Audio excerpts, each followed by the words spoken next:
আমার সন্তানের বয়স, বড় সন্তানের বয়স 39 বছর বয়স, খাদির ওদের 35 হয় নাই।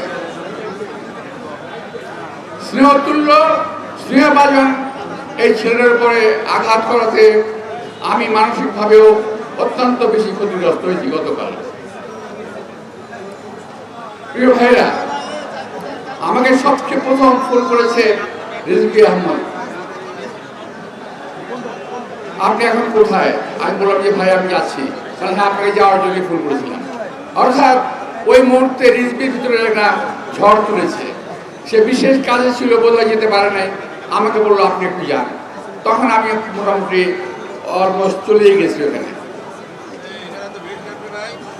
আমি সবচেয়ে প্রথমেই হাদির উপরে এই আঘাতে তীব্র নিন্দা প্রতিবাদ জানিয়ে বলতে চাই, এই আঘাত হাদির উপরে নয়, এই আঘাত বাংলাদেশের মানুষের গণতান্ত্রিক অধিকারের উপরে, এই আঘাত বাংলাদেশের সার্বভৌমত্বের উপরে, এই আঘাত বাংলাদেশের স্বাধীনতার উপরে।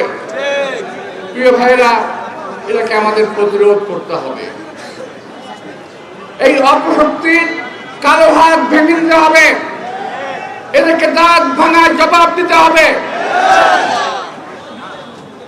আমি একটি কথা শুধু বলি, যেটা রিজভী আহমদ সাহেব বলেছেন, হাদি ওর গায়ে গুলি লেগেছে 2:15। ঠিক 2:30টার সময় ফেসবুকে পোস্ট আসলো, সবাই যে যেখানে আছে ঐক্যবদ্ধ হও, কোন একটা বাসায় যেতে হবে, ঈদ খুলে নিয়ে আসতে হবে। ভাবতে পারছেন ব্যাপারটা কত পরিকল্পিত? এটাকে আরো সংহত করেছে। আমি যখন হসপিটালে যাই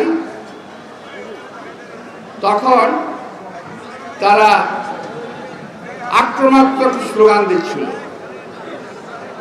আমি ভাই ঢাকার ছেলে, আমি ঢাকার রাজপথে মিছিল করে বড় হয়েছি, আমি ঢাকার রাজপথে আন্দোলন করে বড় হয়েছি।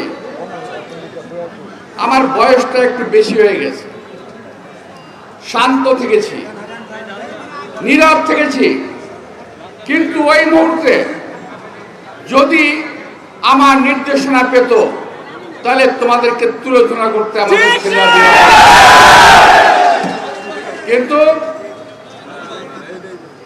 ওরা ছিল কয়েকজন।